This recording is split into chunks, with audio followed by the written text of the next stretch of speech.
Welcome everybody to our special edition run.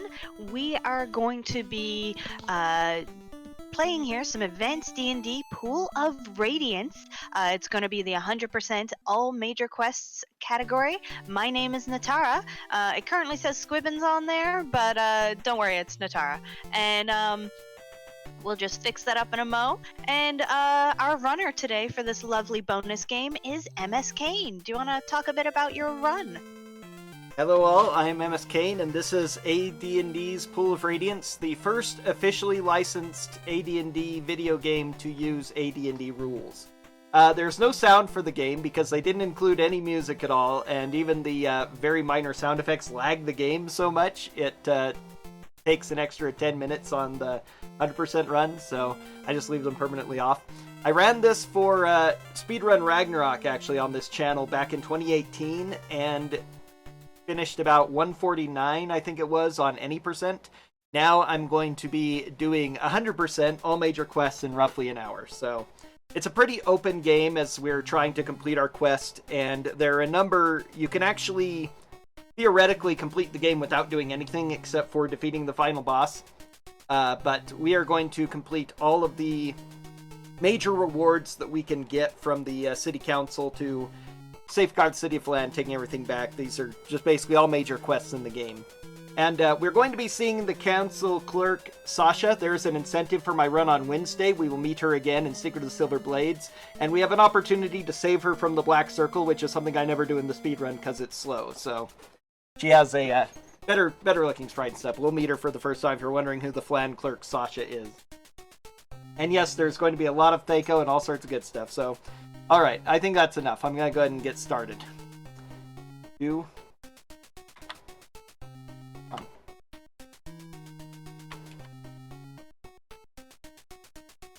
Okay, so starting off, we arrive in the City of Flan. This is in the Forgotten Realms setting. It's near the Dale Lands by the Moon Sea, if you're familiar at all with the Forgotten Realms world and the continent of Faerun.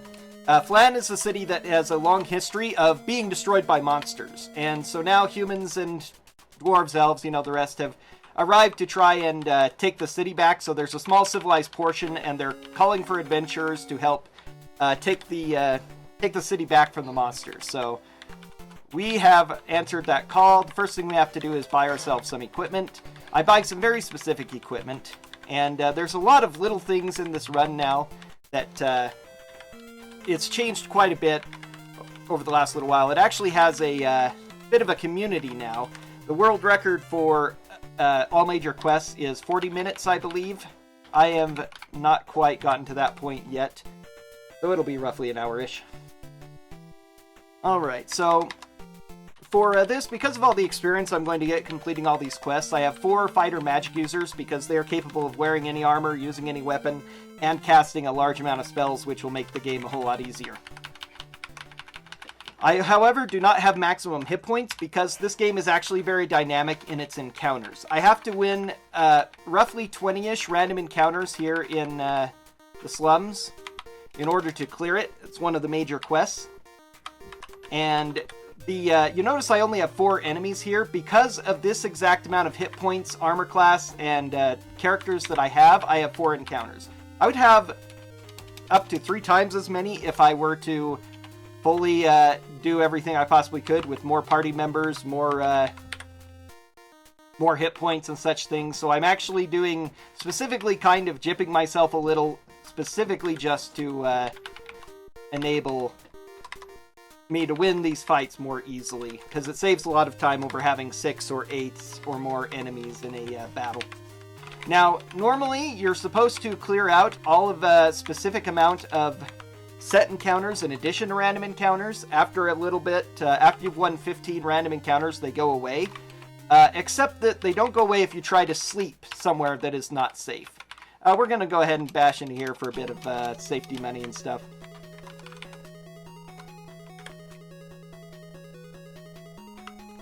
This is one of the set encounters. See, the game runs very, very quickly once you set it to quick combat, which thankfully the game has. although I can't use spells there. So these sleep spells that I'm using will put to sleep a large number of enemies, and enemies that are asleep are guaranteed one-shots. It greatly facilitates defeating all these enemies. We were surprised by kobolds, that's bad. Luckily there's just 4 of them. Oh, stay in quick combat, we're taking care of them quickly enough. RNG with hitting enemies is always a pain. So with the sleep spell, this ridiculously simple spell, first level spell, we can put up to 9 enemies at once to sleep and then one-shot them no matter how many hit points they have. You don't start with Magic Missile, but you don't really need it when you have the power of sleep spells. SSI did create this game. It was one of their... they started out as a wargame company, which is why there is so much strategic detail in these battles. We have this nice tactical map. It's a very... one of the earliest kinds of strategy tactical-esque RPGs. And has a lot of systems like morale in it, which one of the reasons why I didn't give armor to one of my characters is specifically because because of the speed he moves, most enemies, if they morale fail, they will actually surrender because I can catch them, where if they were the same speed at 9, which is what the rest of my troops go, they would instead try and just run away, which would waste a lot of time.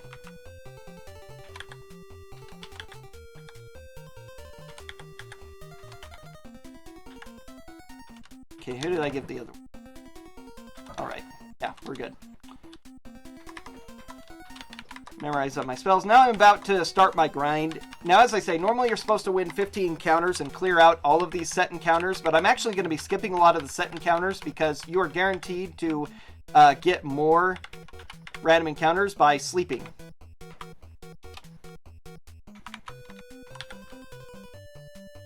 You try to sleep at somewhere that is unsafe. If I were to go back into that room, that's actually a safe zone. I can rest safely.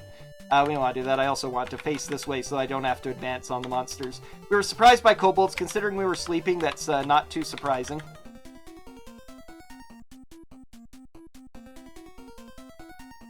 Yeah. This game, actually, the interesting thing about Thaco is that Thaco is a 2nd edition AD&D thing. Thaco was added in the 2nd edition. This game is based on 1st edition rules, except for using Thaco because it's a lot easier than having to include the actual 2-hit chart in 1st edition, and it operates effectively the same. So this is one of the slowest points in the run, so if anybody donated anything at the end of Live Alive, this is a good place for it. Otherwise, I'll just talk about random AD&D stuff. Let's see. Well, we don't have any donations right now, but we can talk about some upcoming things and all of that. For those who are just joining us, this is the RPG Valkyries. We are running RPGs We Love number 3, where we're attempting to fundraise in order to send a bunch of our Valkyries, myself, Natara included, to RPG Limit Break this year in Salt Lake City in May. We will also, the fundraising money will go towards things like airfare, hotels, food, such supplies we need there, and anything that's left over afterwards we will be donating directly to NAMI, which is the platform, charity platform of choice of RPG Limit Break. So we'll be making that donation on behalf of the RPG Valkyries community. So it's all going to a really great cause either way, either to help this community or to help that specific charity. We do also have lots of bid wars and donation incentives coming up. Let's see if we have any coming up. So for our Child of Light run, which is next, you can donate to pick the dress color. There are 3 options: black and white, blue, or yellow. Right now, blue is in the lead with $5, so a $6 donation can choose one of the other colors for you. Also, we have a bid war for Octopath Traveler, which is later this afternoon, evening. Between the stories which are possible, and there are no donations towards any of those. So right now, if you donate, you can get your choice in which storyline is played. Dang. Yep. We're doing very well in the marathon so far. I was surprised when I tuned in the first time yesterday and saw that we were already over $1,000. But there's still plenty of incentives left to donate stuff for, so please get those in. We have a few more fights to go now. As you can see, this is a little bit dangerous since my hit points are a bit low. I can actually be one-shot by the enemy. It's very, very random numbers. They do about 1 to 8 points of damage, I believe, so 1 to 6 or 1 to 8. So in any case, they can one-shot me if I'm unlucky. But it's not a big problem. The game is actually a lot more lenient than regular D&D rules were. In original D&D rules, if you went to 0 hit points, you were dead, period. But luckily in this game, they have unconsciousness and dying status instead. 0, you just go unconscious, and even if you go below 0, and that's actually done. Splits are not working properly, but that's okay. So now we're done with the slums, and we need to... I'm actually going to rest for a few more hours here. There is a day-night cycle as well. 0-0 is not midnight. That's actually the start of day. You can tell the difference between the black saving in case of random encounters we get in here. They can be dangerous and problematic. So now we're going into the end game area. We encounter this merchant here. We're actually going to be nice because it's a marathon run, and we're going to pay him 250 gold for his wagon. It's faster just to kill him and take the wagon. But I always like being a nice guy. Now we have to bribe the bugbears, 15 golds, to take us through the gate. Now we're entering the castle, the final area of the game.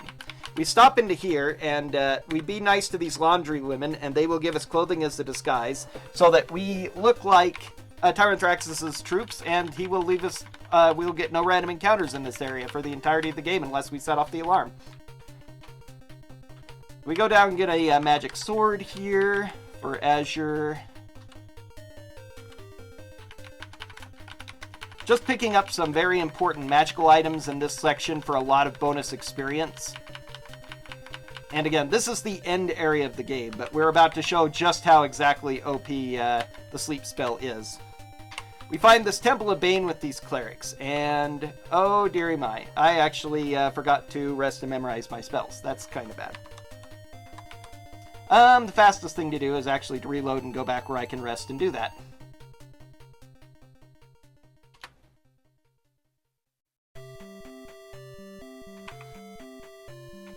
Alright, as I say, anywhere here is fine.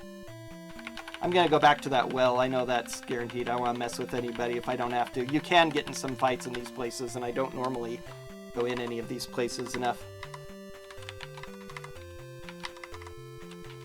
You need to have sleep spells memorized in order to do it. So, original AD&D had no spell points, of course, or magic points. You just had a certain number of spell slots of various levels depending on your level of mage. Something that was actually carried over into, for instance, the original Final Fantasy. We cast Sleep and put the 5th level cleric to sleep. And now we put his 2 minions to sleep. And this guy who has +1 plate mail and a +3 mace and very nasty necklace, he is totally done. Take his loot. The other ones we don't care about. Now we're going to go bully a mage. He's a little bit more dangerous because we can't put him to sleep, but we can use another little semi-glitch. Some have called it a glitch. I don't really see it as a glitch. But if I move here, let's see. You can equip in combat, thank goodness. If I move here, wow, he actually hit and did 5 damage. That's nasty. So... if you try to run away, they will get a reaction attack. What they call a reaction in later D&D. But however, if you use it before they get their turn, they will actually... It costs them their turn with a forced reaction, as I call it. So by doing that, I can prevent him from casting any spells or using the super lethal wand of lightning that he has, and instead I get to loot him for his awesome equipment as well. We're going to put on his bracers. The ring we're just going to sell later. That will keep around for a while, though. Alright. So now we're going to leave this end area and go turn in our slums quest.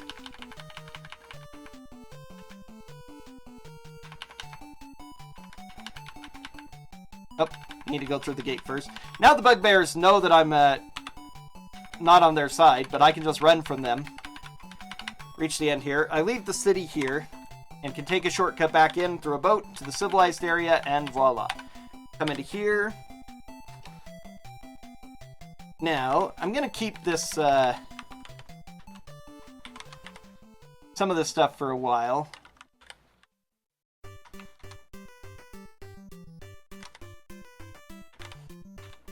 Identify this to share out my money. Okay, we all have enough to level up once. We need more than that, but actually, easily enough to do. Those were good gem. Alright, I need 400 platinum. Still don't have it. That wasn't enough. Okay, well, I'm going to get some more money from the clerk for turning in the slums at least, so... but first, let's see, what are we at? Okay, we're not going to get enough. We're going to be fine.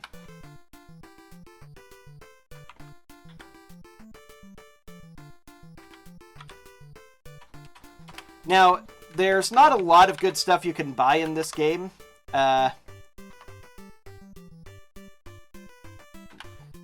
However, you need money in order to train up.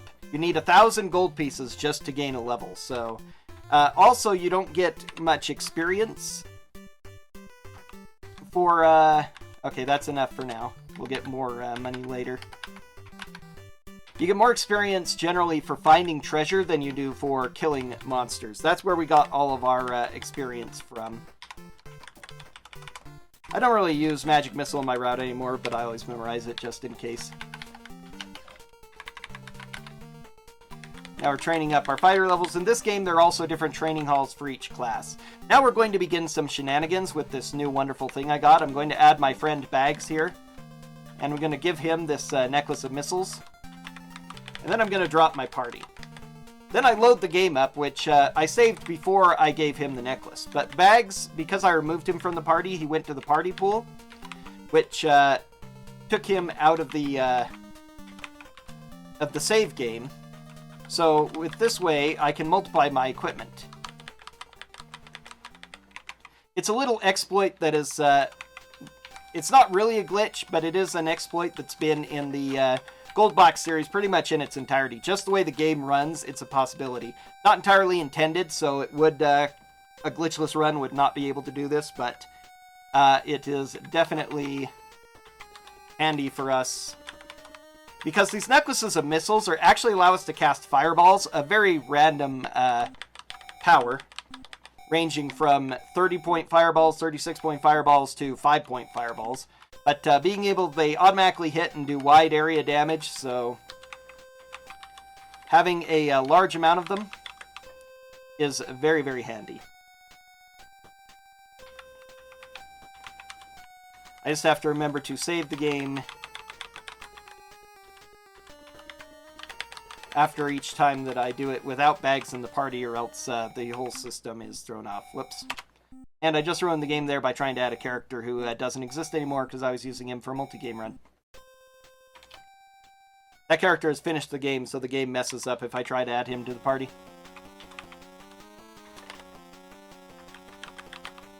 Four necklaces each will get us through the entirety of the game.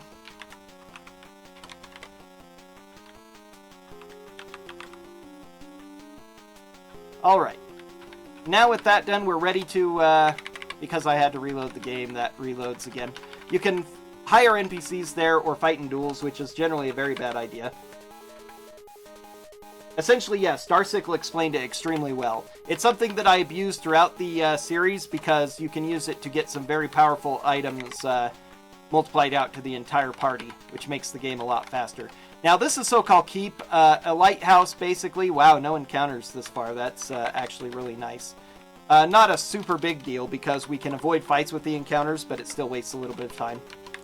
So 2 quick fireballs here will essentially end the fight. Morale is only checked at the beginning of every round, but we are going to kill enough enemies with these 2 fireballs that they will instantly fail their morale before, and I don't have these properly distributed. Why does he have 8? He shouldn't have 8. Oh well.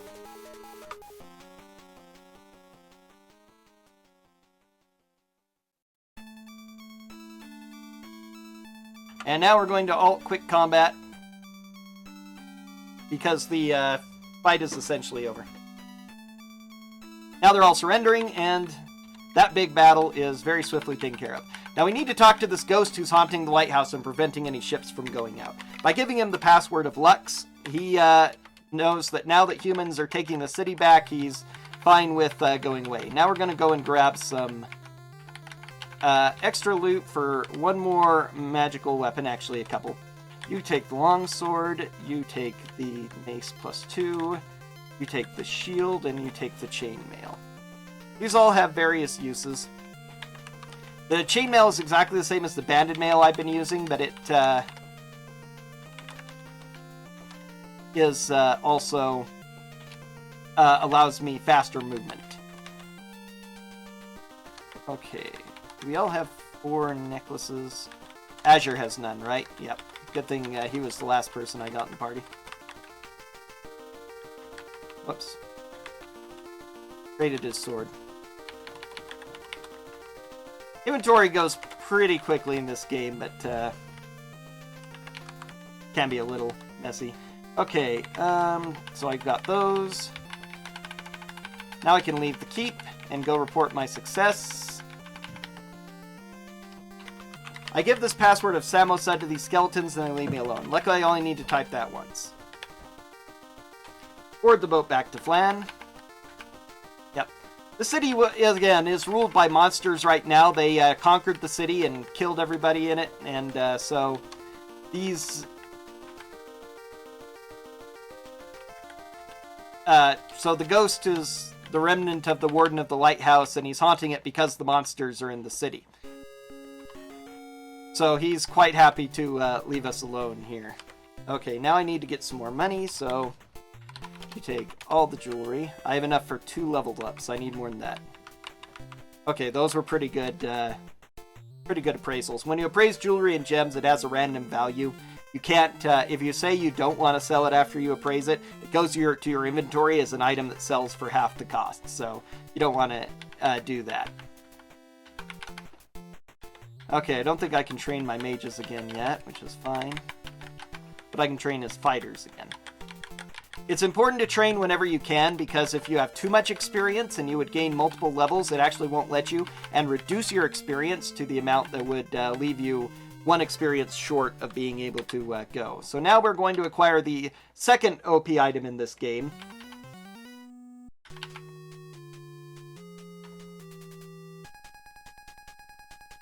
And, which is Dust of Disappearance. So first we're going into the Wealthy District.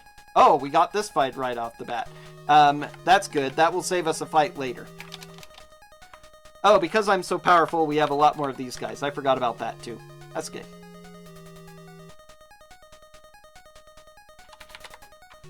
Because fireballs reduce these guys to ashes in no time.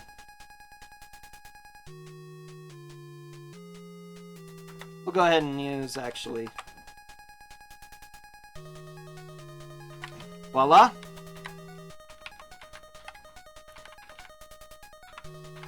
Luckily, at this point, because of speed of our characters, we can just flee by stepping back. If all of our characters are slow, they can catch us and start the battle. Now, we come into this temple, which used to be to, I can't remember which god it was. Might have been Gond. Now it's been desecrated into Bane, the evil god that all these monsters serve. And we are going to deal with their high priest so that we can liberate the temple. So the priests of Tyr can take it back and rededicate it to Tyr, a good god of justice, yada yada. But mostly we're after a particular magic item. We have to do this fight regardless, though, and having these fireballs to clear out the enemies is very good. In addition, going first is important because the cleric can cast Hold Person on us, which will paralyze us, at which point we can't move and we will be one-shot just like the victims of our sleep spells. This game is extremely equal opportunity when it comes to dominating magic and spells. Want to finish blowing up the cleric because cleric is dangerous. Yeah, I can't do that, but I can do that. Okay, good.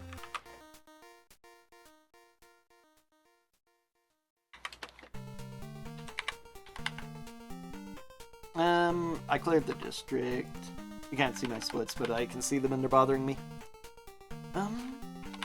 No, I really only want the one place, don't I? 5,000. Oh, that's odd. We have exactly 5,000 after that battle, except for he's 5 short for some reason, because he fell unconscious for one battle. That's hilarious, actually. Not that it matters.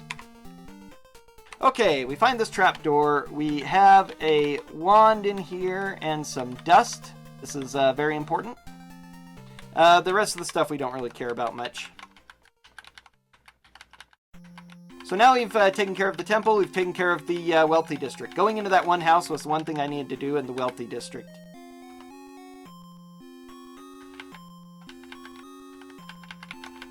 We're going to go back to this big house for a minute to make sure that I have enough money.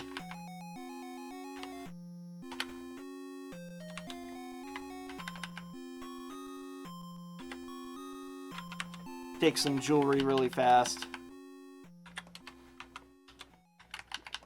Alright, now I'm going to enter Koval Mansion. This mansion is ruled by thieves. Having a thief would allow us to disable locks and stuff, but it's mostly okay. We'll just have to deal with it. Luckily, with our enormous strength, we don't have to worry about thieves picking locks. We have to kill all the thieves in here, so when I get attacked by thieves and I catch them before they backstab me going through doors, it's very important to take care of those. We find some loot here and search it, and we're suddenly attacked by a bunch of thieves. Could have used some sleep spells here, but whatever. Most of these fights, the thieves surprise you, which is inconvenient, but what can you do? Hey, speaking of being surprised by thieves, could I read out a quick donation? Go for it. Excellent. We have a $5 donation from Myo Mike, who just ran a Live Alive for us, which says, "Ridesy Puff Puff? I don't know what a puff puff is. Is it a pastry? I'm hungry. Gimme, gimme." Thank you so much for that donation. And yeah, that definitely leads towards some of our goals for some of the other games. That's for Dragon Quest XI. Experience the world's best Puff Puff. If you want to know what that is, you will have to donate.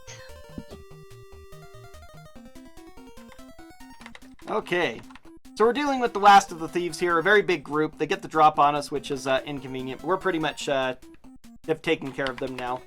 And so with this, the mansion should be safe to make sure. I'm going to rest for a few days to heal up. The fastest way to heal in this game is to rest for days on end. You regenerate 1 hit point per day that you rest, so...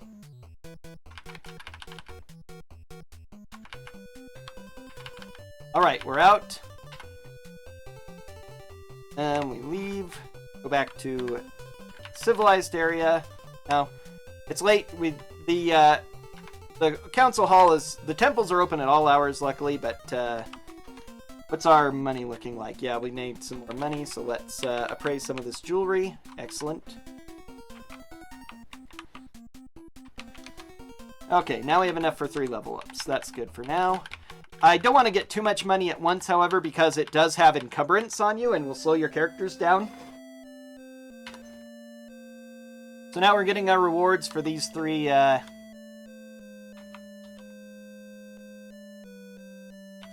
things. The councilman, this guy is evil, but he works for the council. He secretly works for Tylan Thraxus, and he wants his family heirloom. We're going to find it for him because we're nice, even though he's going to betray us later. Now we get to train. Level 3 magic user. We actually can learn all of our stinking clouds here, I think. I should gain another mage level before we finish here.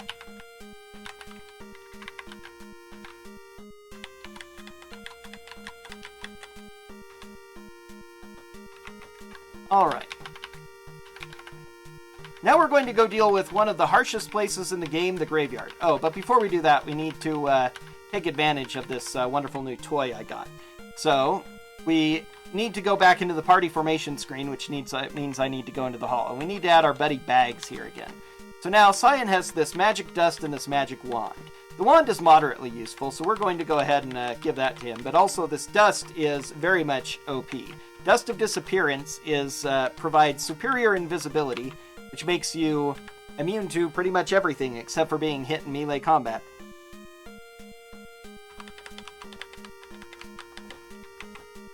think I might be slightly off system here. Let's see. I am. I totally messed up what I did. Oh well, not a big deal.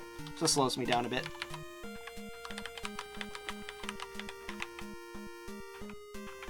Okay, bags. Give this stuff to Cyan. Remove you. Save the game. Add bags again. Trade.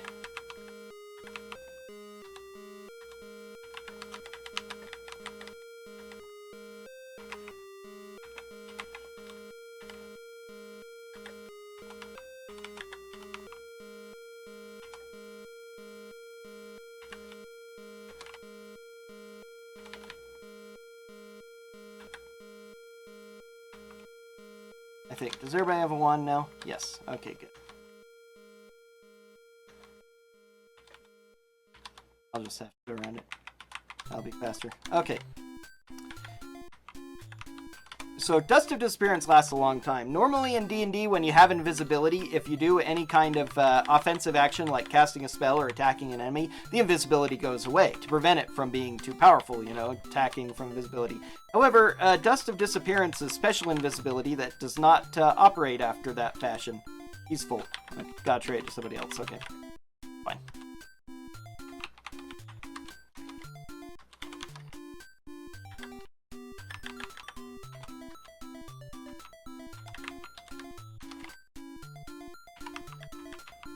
So we're going to get enough invisibility to last us the most of the rest of the battles that we need to fight. That 8, that's 8. Yep, improved invisibility or greater invisibility, depending on the edition, whatever you would call it.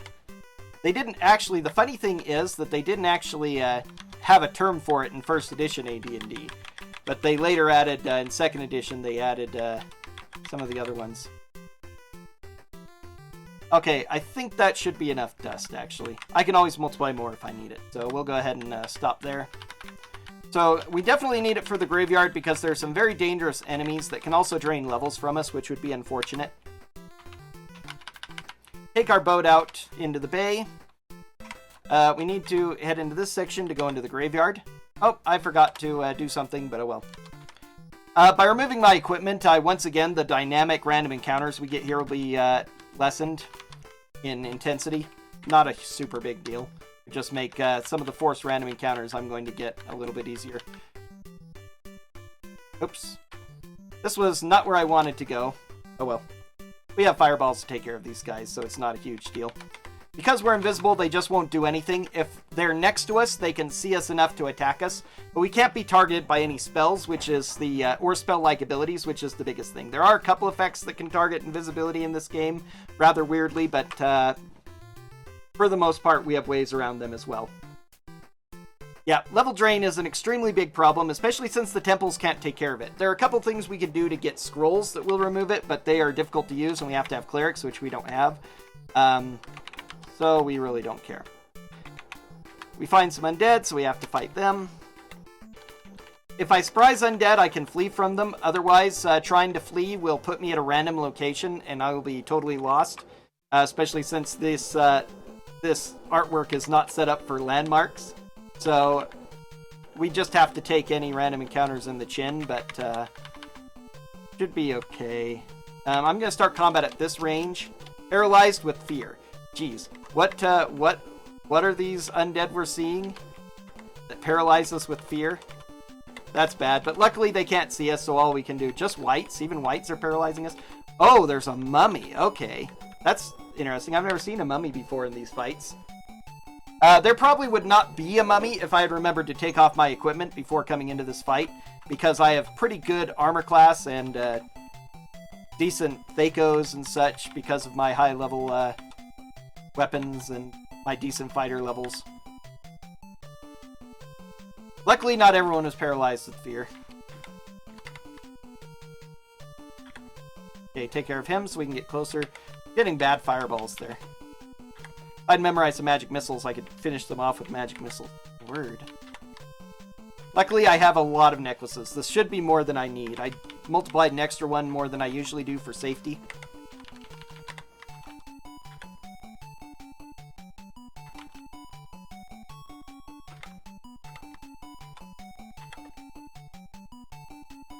Okay, is he dead yet? Yes, he is. Good. Biggest problem with not having sound is... okay, this is a set encounter. And once again, we're going to back up immediately so that the whites can't hit us and level drain us. As long as we are next to them, they can't even attack us, they can't approach us. Dust of Disappearance is very much OP in this game, and in the next game as well, it's even more OP, as we will see. Now we have to go up this tower. Surprise this figure here, a Spectre, which once again can... Luckily, you can take an option in combat to delay your turn, which will allow you to move characters out of the way of your fireballs, and then you'll get it back at the end of the turn. That's actually... So we can fireball our enemies from safety. Because there's no friendly fire with a lot of the spells in this game. If I throw a fireball too close to my characters, I will damage my characters, so... Luckily, this game actually has the best AI of any of the Gold Box games. My characters will, if I put them on quick combat and they're using necklaces of missiles, they actually will not throw them if they will hit my allies, which is very nice. In later games, I have to make sure to take off my necklaces of missiles when I kick quick combat because they will throw them indiscriminately at the nearest enemy and hit more of my party than the enemy.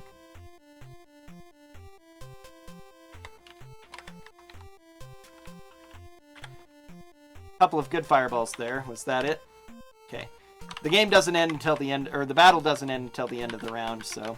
Now we have to deal with the Lord of the Graveyard, this vampire.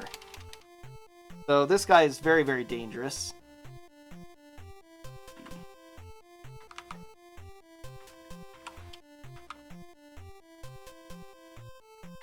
So most of them are going to use necklaces to try and take care of these wolves and vampire. Oh, good. That was a nice one to start off getting the vampire. But you, however, are going to use this Wand of Lightning instead because he's near a wall, and Lightning Bolt is special on a wall. It bounces back. Vampire's almost dead. She's a 4 hit point. They can make... it does guarantee damage against anything that's not immune to fire or has magic resistance, but they can make a saving throw for half damage as well. But it hits everything in the area, which is one of the reasons why it's such a good thing. Now, this vampire is the same vampire in his coffin. Normally, after you kill a vampire, he turns to mist and goes back to his coffin, and then you have to stake him in the coffin. In this case, they have us go back to his coffin, but we have to kill him a second time. As works essentially the same way. But now the graveyard is totally safe. We've cleared out the graveyard. We get to go back and get some good rewards for this. And the most dangerous area in the game is pretty much done.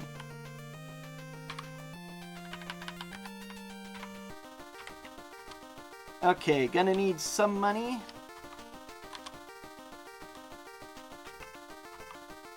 That'll do, actually. Oh yeah, that should be all the money we need for the rest of the game, I believe.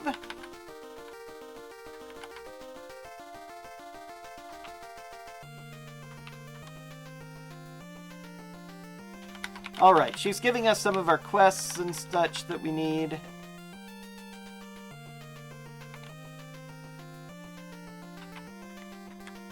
Yes, level 4 magic users, we need to learn the knock spell.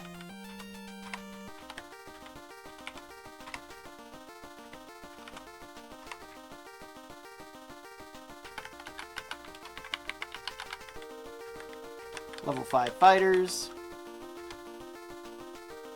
We're actually have enough experience to go up to level 5 magic users if we gain one more point of experience. As I said, that's the we actually gained too much experience and over-leveled, but that's okay. We don't need the experience that much. We're actually powerful enough to win the game right now if we weren't on 100%. So I need to memorize 2 knock spells. I could memorize just one and rememorize it, but easier just to have 2 memorized, because I have to use one leaving and entering the library.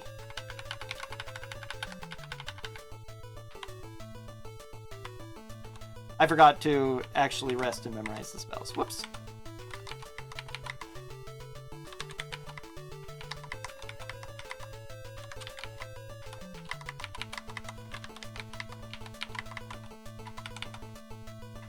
At this point, sleep is less effective against higher level monsters, so at this point it's mostly useless.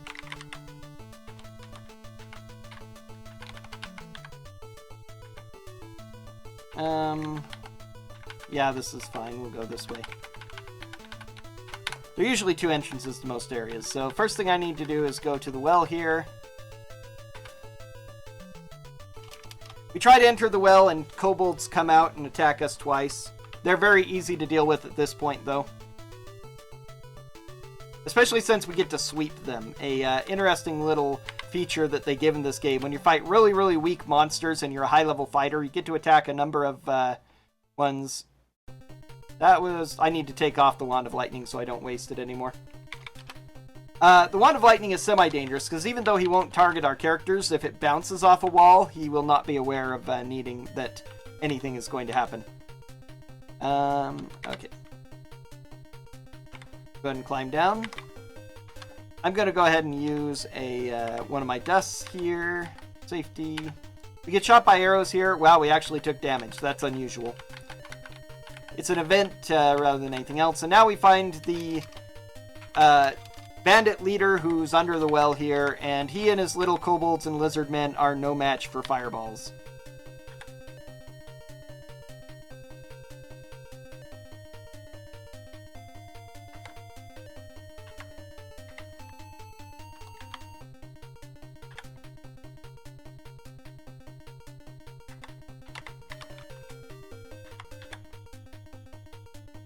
You don't get to see the reticule of where the fireballs are going to hit. You just have to know from experience how they go.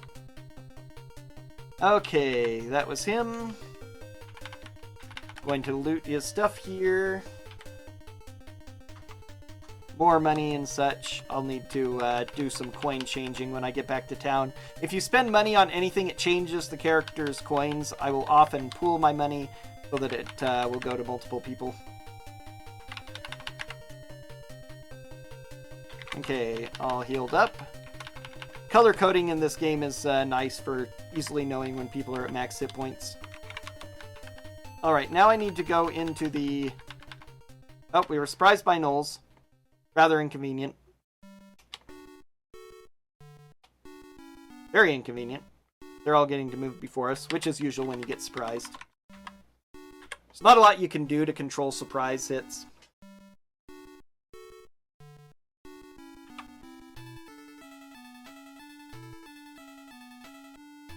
Oh, thank you for the raid. Okay, so that was an annoying random encounter. Most of the enemies here are actually just going to avoid us, which is nice.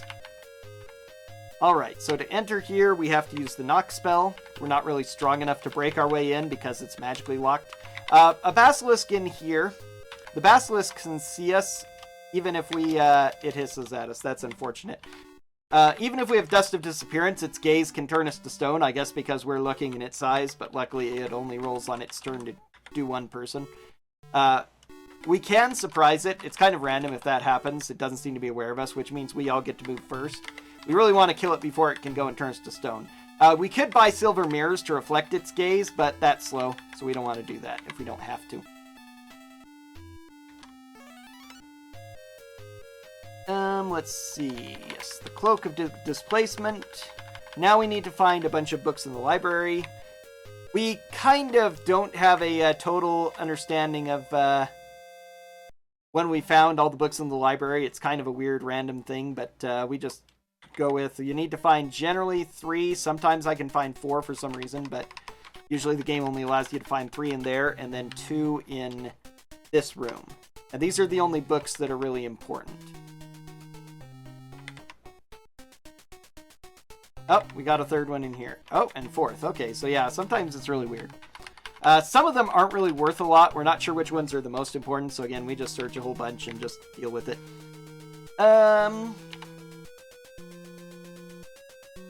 Alright, now we need to use our Dust of Disappearance again, however.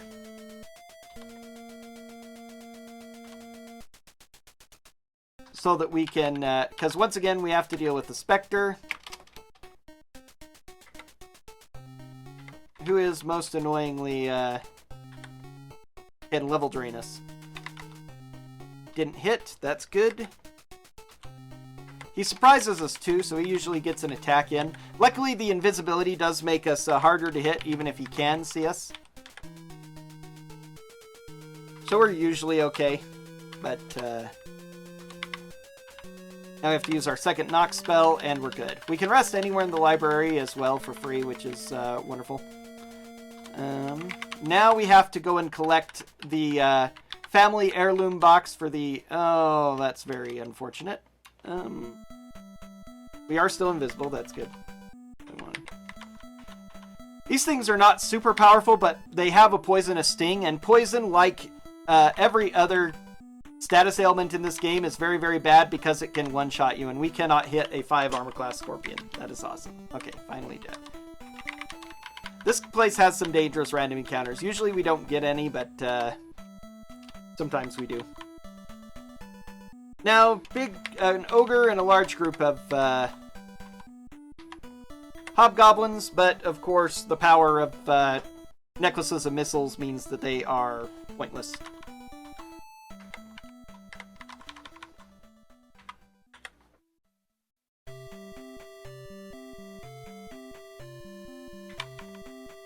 Okay, is the ogre already dead too? That's awesome. Okay, very fast fight there. Now we take the box unopened. We could open it and get stuff as well. That's viability. Frogs. We're just going to auto-combat the frogs. They're very weak. These are the least threatening things we could possibly find. Very rare to get one encounter here, let alone two. Hopefully I don't get any more. Okay. Now, before I leave, I'm going to go ahead and get some spells ready.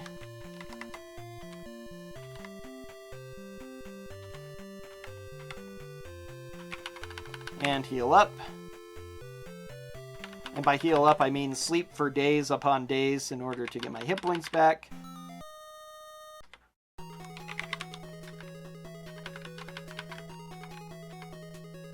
Surprise party of lizardmen. That's fine. We can flee and they will flee. If we flee, it makes the monsters flee, kind of like in Chrono Trigger. When you run away, the monsters just vanish. Same thing here, usually. If you flee it successfully, it usually makes the monsters flee. Okay. Now I need to turn these in. I'm going to get a lot of things because they reward us individually for each book as well as each area that we cleared out.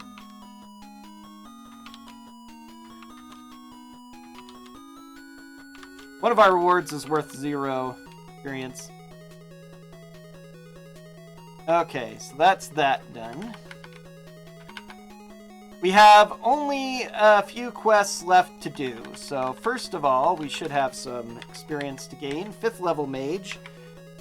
You are going to learn a fireball spell. You are going to learn a fireball spell. You are going to learn a fireball spell. And you are going to learn a haste spell.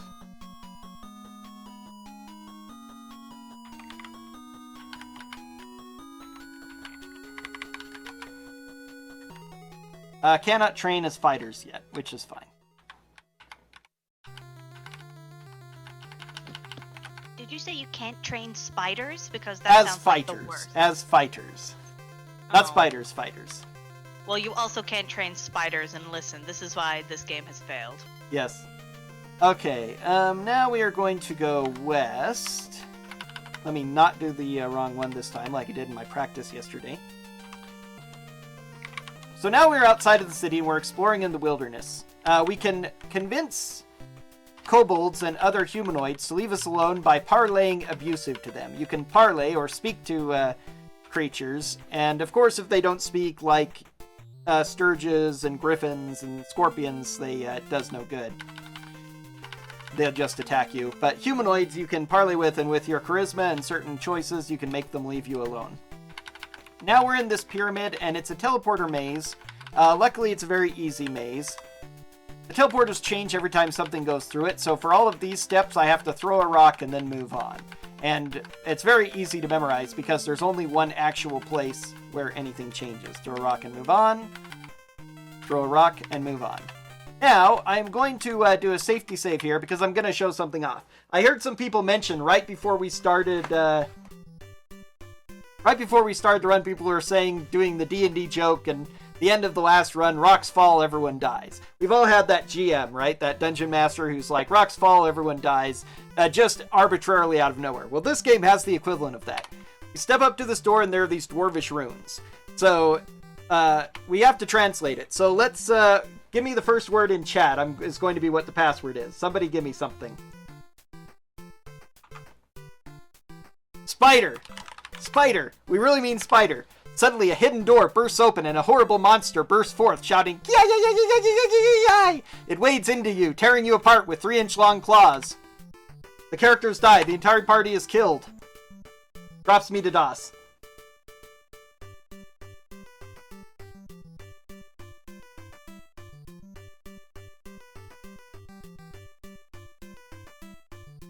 So, this...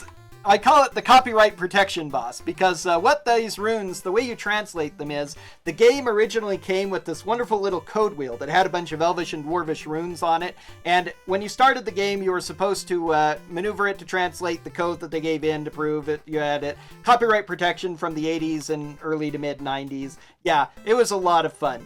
And so this game, however, has this really annoying thing in the middle of this dungeon. You have to use the wheel to translate this password, or else they just kill you arbitrarily. We didn't even take damage. If we had more characters, it would show it a bit better, because it would give us a chance to delay, but it just says, Crimson is killed, Azure is killed, Viridian is killed.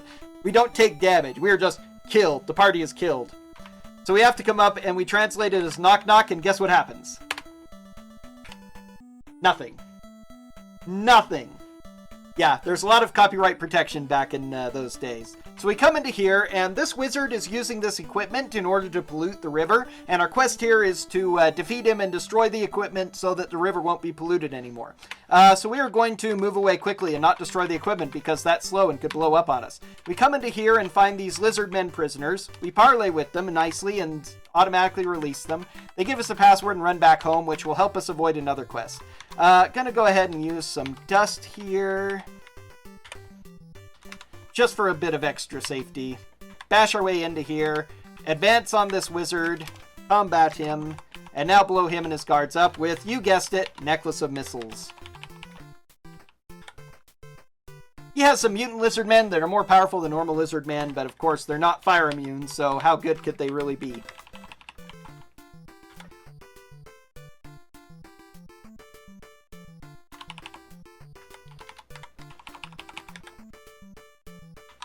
Okay, that's it. We could loot his, he has 3 treasure chambers we could loot, but we're not going to. We're just going to leave.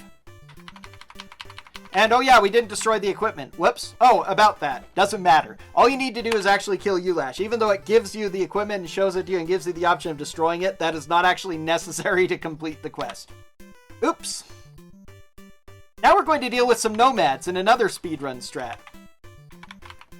These nomads here, we're supposed to stop these nomads from joining the enemy, and we have 2 options. We can kill them, or we can help them fight against the kobolds.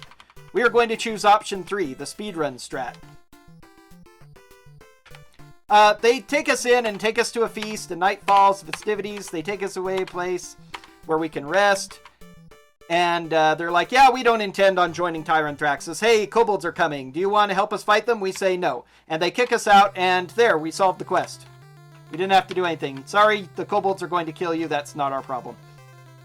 Hooray for speedrun strats. Now we need to fight the lizard men, and we're actually going to do the heroic thing with them. You notice that I put everything on one character. That's for this battle. This keep has an anti-magic thing on it. We talked to these lizard men. When we rescued the lizard men in Yarash's pyramid, they gave us this code word so that they know that we're friendly with the lizard men. And there's basically a big fight going, and this old ancient lizard man elder wants us to doesn't want to join Tyranthraxis. He wants the people to be set aside, and because we're the saviors, he wants us to champion him against this big bruiser lizard man who's trying to take over the tribe and wants to join Tyranthraxis. So we will champion him. We gave everything to one character so that this fight is a little bit easier, because we can't use magic here. There's an anti-magic field over the keep. We can't use any magic or magic items. So with that, we've solved the lizard men problem. And now there's one more thing out here in the Eastern Wilderness to deal with, and it is a lot of kobolds, and it's going to be a little bit more troublesome. Starting with this big screaming horde of kobolds. Unfortunately, in wilderness encounters take so long, we can't use Dust of Disappearance before this fight, so we just have to deal with it. But they're just kobolds, so they're just really annoying. More than anything else.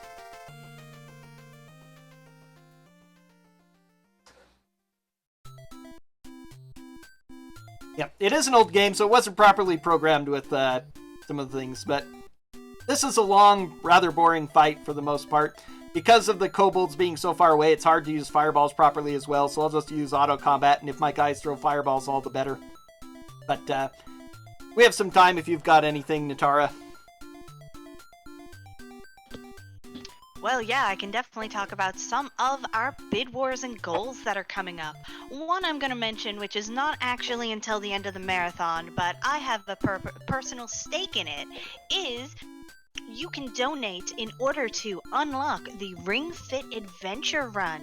That will be a race between myself and Witch's Hex in order to do the first world of Ring Fit Adventure live on stream with camera. So that'll be exciting. If that does get met, there will be an additional incentive you can unlock to go with that run, but we have to unlock the run itself first. More closer to right now, for Dragon Quest XI, we have 3 different bid wars actually, or not bid wars, goals. We need about $75 in order to show Rab's secret item. If we can get another $75, we'll see Sylvando's stinking gift, whatever that is. And we need about $101 more in order to experience the world's best Puff Puff. And I think we really do want that. Who doesn't want to experience the world's greatest Puff Puff? Couple of bid wars we have coming up. The dress color bid war is still ongoing. That is the next runner after this, Keishara, and the options are black and white for the dress color, which is at 0, yellow, which is at 0, or blue, which is currently leading with $5. Also, we have 7 different options for Octopath Traveler for the character storyline choice. So if you have any horses in any of those races, they're all sitting at 0. So that is just this afternoon, evening. So you definitely do not want to miss that. So definitely vote and with your dollars for your favorite traveler. Okay. So now we've entered the Kobold Caves. The first thing we had to deal with was a Wyvern, which I once again dealt with by backing away, using my Dust Invisibility and fireballing him, because again, Wyverns have a poisonous tail sting that will one-shot kill you. And I'd rather not have that happen, so... Now we're dealing with a large amount of kobolds. The Kobold King has already been met by envoys of Tyrant Traxxas, so the only thing we can do is kill the king to deal with the kobold threat. Trolls are dangerous, so we want to wipe them out with fireballs as soon as possible because they can regenerate. But you kill them with fire and they won't regenerate. They're actually very well programmed in this series for that. There's no way of knowing it, but if you just kill trolls normally and then wait around a few turns, they will stand up again and suddenly reappear on the map where they died with full hit points. You can prevent that by also standing on their corpse. It's just a little bit of dynamic cleverness in the thing. So we have a total of 3 fights here with some attacks on us in the meantime. Ouch, Azure took a lot of damage there. Good thing he has the most hit points to absorb those hits. Now we have to deal with wild boars and kobolds, which isn't that much more dangerous. And then we have to deal with the envoys of Tyrant Traxxas himself and some more kobolds, and then one more big kobold fight. There's a lot of kobold fighting. And this is easy enough to do without fireballs, but it makes it so much easier to have them. As you can see, the number of kobolds that we have, wiping out the group of them is definitely preferable to taking the time to chop them up. Okay, let's see. I guess that one. There are so many kobolds. That was the thing about first edition AD&D especially. They threw a lot of monsters at you. Some of them were really absurd. If you've ever looked at the first edition, we'll auto-comment here. They're probably going to surrender at the beginning of the next round. If you've ever looked at the original first edition AD&D monster manual, most of your monsters travel in groups of the hundreds. Luckily, they don't give us that many in these games, probably because of hardware sprite limits, but there are lots and lots of fights against lots of monsters here. Luckily, this is a smaller group, even if we're dealing with a couple of more powerful fighters in addition to the a couple more trolls. There was actually a very dangerous, the most dangerous fight in this game, we now skip. I used to do it in the any percent run before some of the people, other people working on this game figured out and told me that you could skip some of the event triggers in the slums by just fighting extra fights by sleeping. Was very much a godsend to the speedrun there, along with just about everything else that they've done. So now, we come through the secret door here to come into this room to fight one last group of the kobolds. Well, no, it's not the one last. One last group of the king's guards among the kobolds. We're not done with kobold fights yet, unfortunately. Yes, pack of 100 beholders. I almost wish that I had offered the incentive to do the Mole Master Beholder Core fight for Curse of the Azure Bonds, but if I have enough time tomorrow, I might do that anyway. We'll see about that. Let's see, he's too close. Okay, we can auto-combat from here.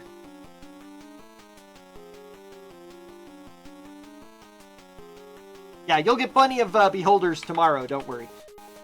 Okay, Azure is very hurt. Yeesh. I unfortunately do not have any healing, except for sleeping, and this is a dangerous place to sleep in because kobolds will attack everywhere and anywhere. Azure might go unconscious and miss the rest of the adventure here. Oh well. Not a super big deal. We're not going to get a lot of experience here.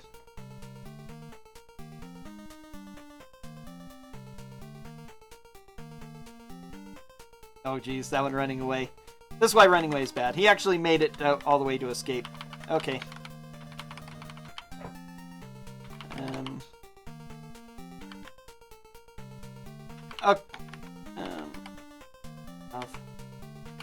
Okay, now I know where I am. I got lost for a minute. So here's one last set encounter with kobolds.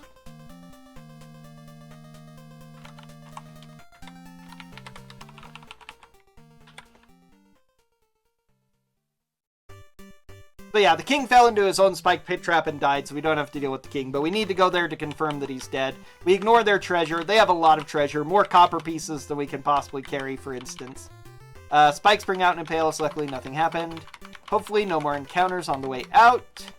Okay, and now we've taken care of the kobolds. Save the game. Follow the river down south here to the end, and we will find a boat to take us back to Flan. Oh, it's nighttime. That's not good. We'll have to look around until daylight so we can turn in all of our quests. By looking, you spend 10 minutes, and if there's anything around, you have a much greater chance of finding it. You can also turn on search and walk. Every step you take advances time 1 minute. Advancing with search on goes 2 minutes. I'm going to identify this so I can change out my money. So that, because again, coins have weight, and that's a pain to deal with. So we might have enough to go up to level 6 fighter, which would be kind of nice.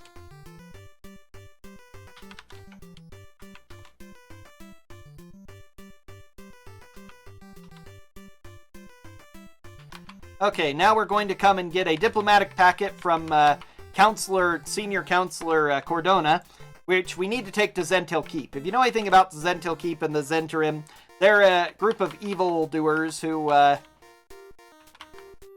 can't train magic user probably, yep. Who are some of the primary antagonists of a lot of adventures in the Faerun continent of Forgotten Realms. And, as I say, we're going to this, we're sent as diplomatic envoys, but because Councilman Cordona is secretly working for Tyrant Thraxus, it is not an alliance with Flan that he's offering, it's an alliance with him and Tyrant Thraxus to split the city and all that, and because we are the heroes who are thwarting Tyrant Thraxus's plans, we're being offered as part of the negotiations, and so we're going to be betrayed there, so we'll have to deal with that. Rest for many days, a couple of months here, so we can regenerate all our hit points. Now I need to go Now we're going to have a lot of fun with the last few quests. We're going a little bit slow here. That's okay.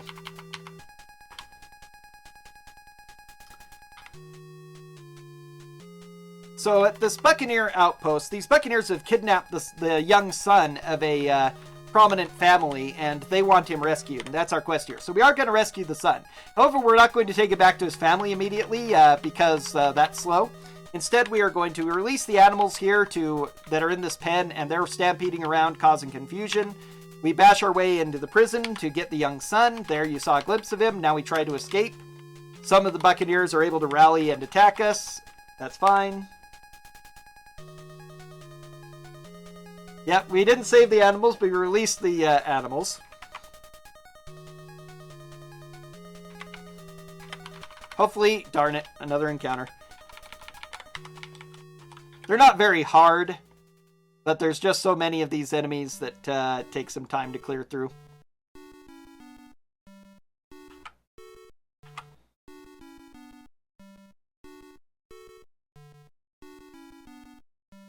Now they're all starting to run away, which is going to waste a lot of time. They're in a very inconvenient spot. A couple of inconvenient spots. They can't actually get away, they're just running into holes. And now we have to chase them down.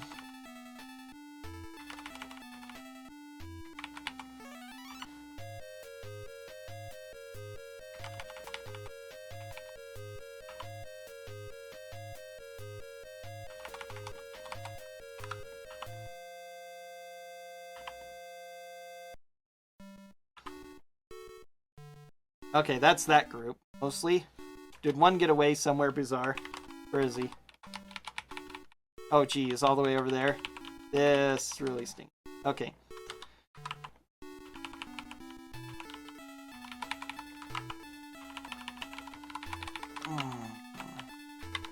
This is an unfortunate time waste. The good news is, I am going to be putting us back on schedule with this. There isn't that much of the game left, but I'm definitely going a lot slower than I'd like. But I haven't actually played this game very much in the last little while. It just got accepted to RPG Limit Break, so I will be practicing and playing it a lot in the future, and we'll see it at RPG Limit Break in May. But,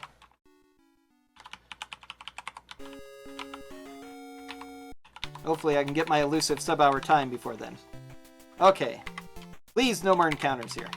Yay, we made it out. Alright, now we're just going to carry this kid with us on our way to Zentil Keep. We come in, we tell them that we're with Flan, they take us around. I've been told it's faster to bust out immediately rather than wait, but we are going to not do that. Luckily, Dust of Disappearance lasts for hours.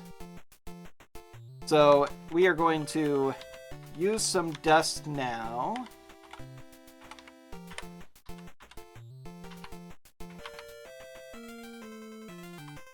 Oh, I don't want to walk around. I want to relax. Okay, relax until dinner. We're taking to dinner. We talk about magic and mention the Pool of Radiance, and then we say nothing. It's the fastest way to get through it. We sleep with a watch, and so we're able to take care of these guys when they bust in to attack us.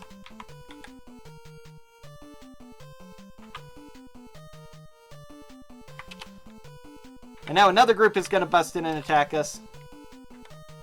And then we have to fight more guys on our way out. Yep, lots of fighting. We're almost done with the fighting in the game, though, actually.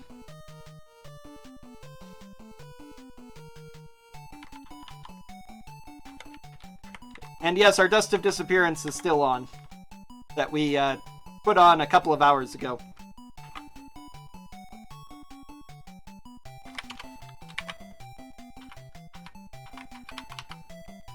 Some guards. Oh, this is a small group. That's good. So we should have only one more fight in here, I hope.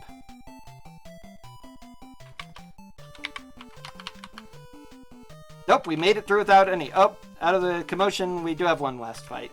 This is easy enough, though.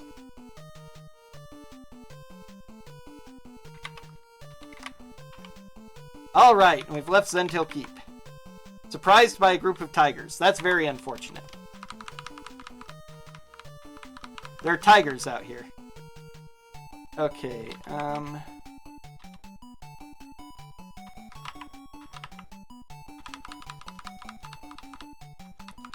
Wilderness encounters are extremely time-consuming.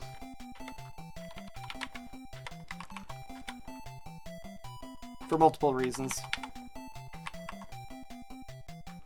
I'm just going to quick combat. It's probably the fastest way to take care of it. Just 2 tigers. That's good. Let's save again so I don't have to deal with those. Alright, now back to the city. We're not taking the boat back. North entrance. We disguise the party as monsters because there's a auction going on in this place. So we come to the auction. We disguise ourselves as monsters. Stand and listen. Wait for a winner. Okay, so now the auction is taken care of.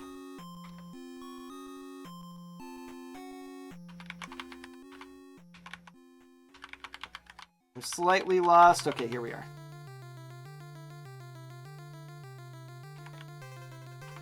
Let's rest up a few days. Again, remember we're still carrying around the kid of who was kidnapped by the Buccaneers, too. We haven't had an opportunity to return him yet. Now you need to rest until daylight as well. Okay, now hopefully they don't see through my disguise. Good. So now I can go into this tower.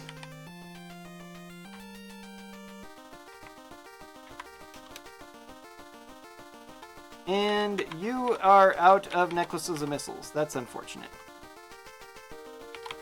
And just fireball. Luckily we have our own fireballs we can use too.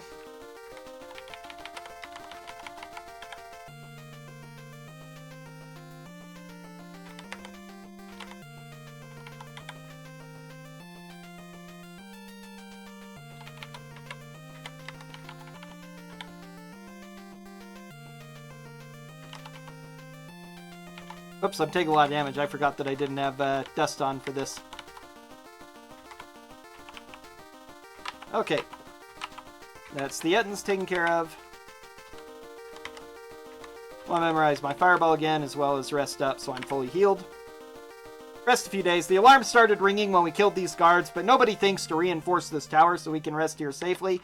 And since we rested for 20 days, the alarm is gone. Let's go ahead and use some dust.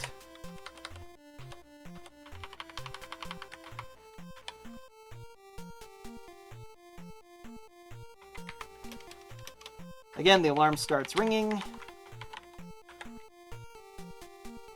Geez, weak fireballs.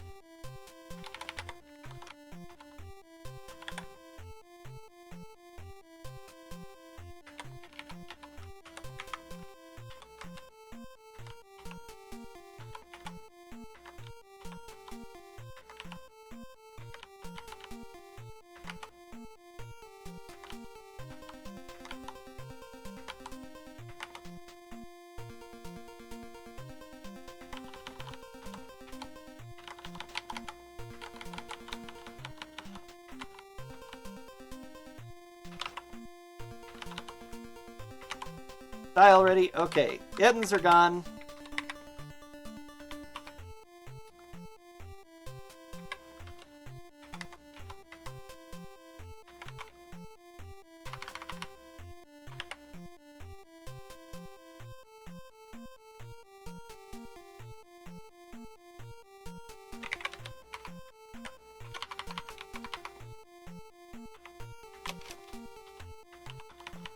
Now these bugbears are the last ones we have to fight here at Stagino Gate.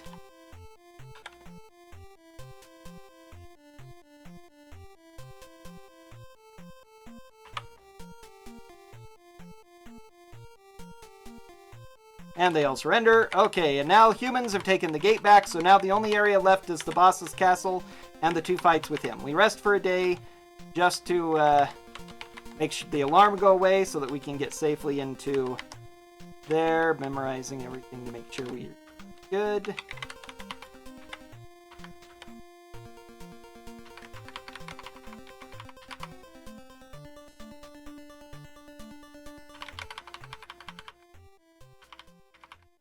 Now we enter this gate, we use the password of Rhodia.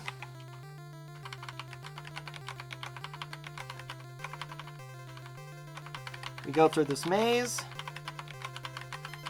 You can cut your way through the hedges, but they're poisonous and you'll get poisoned. Not a good idea. Into here, through this secret door. Up here, we don't go down these stairs because there's a Medusa there, but there's a secret door here. We pass through it even if we don't find it. Come over I went the wrong way. This way, okay. Once again, use dust. Very important to use dust for this final fight. Save the game, and go up to Battle Tyranthraxus. First we have to deal with his guards, who are... We have a dozen 8th level fighters. We are 6th level fighters and 5th level mages. This is totally an unfair fight. Of course, we've leveled the playing field by A, being invisible, and B, by using powerful magic to make them choke and gag, at which point we can one-shot them. Thinking Cloud is a very nice spell.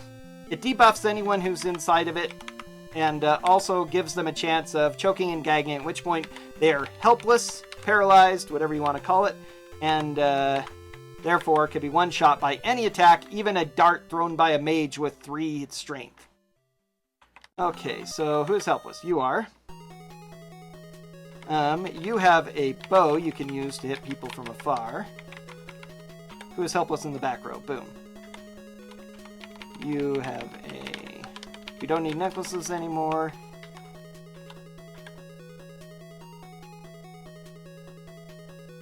You have a bow but no arrows, so let's see.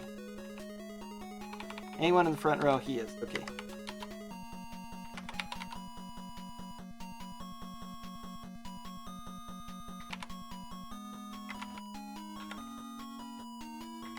$87 hit points, and we get to one-shot them because they're helpless.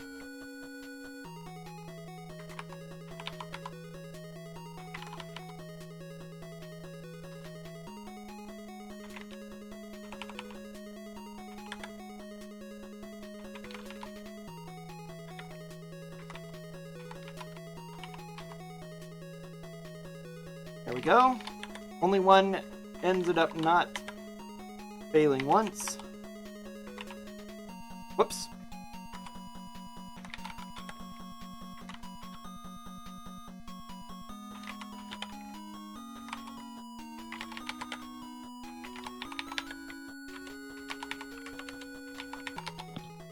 Do we have time for a quick donation? Yes, go ahead. Okay, we got $10 from Maresh saying, not sure what this puff puff thing is, but let's go. Also, my Final Fantasy IV shining through a little bit. Thank you so much for that donation. And that gets us $10 closer, so it should only be $91 to find out what the best puff puff is. Okay, now that we've killed these guards, these invisible people, Tyranthraxus is watching as we loot his guards of their plate mail, +2 plate mail, and +3 +2 two-handed swords, so that we can use them for our own ends. I can also use other things as well, but I'm trying a slightly newer strat here. Now, each of our characters gets the choice to attack, join the battle, or to fight Tyranthraxus. So naturally, we are choosing to all fight him.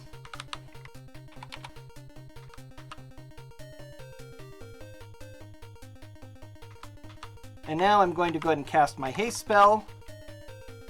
Good. Now we're all hasted, and now we're going to chop up Tyranthraxus with these two-handed swords, and he's down easily. He would breathe powerful 80-point lightning bolts on us, but he can't hit us because we're invisible. Mortally wounded, the dragon roars. From the spirit of Tyranthraxus flares up from the dragon's body. I can't advance this text, so I always read it dramatically. Fools, you but slain the body I possess. I cannot be defeated. With the power of the Pool of Radiance, which I moved here to my lair, I will still rule by possessing one of you.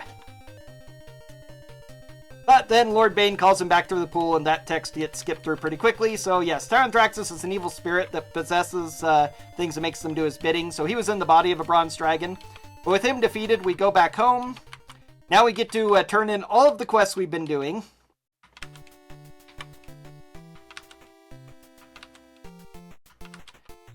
And that's the big one, and with that, that is time.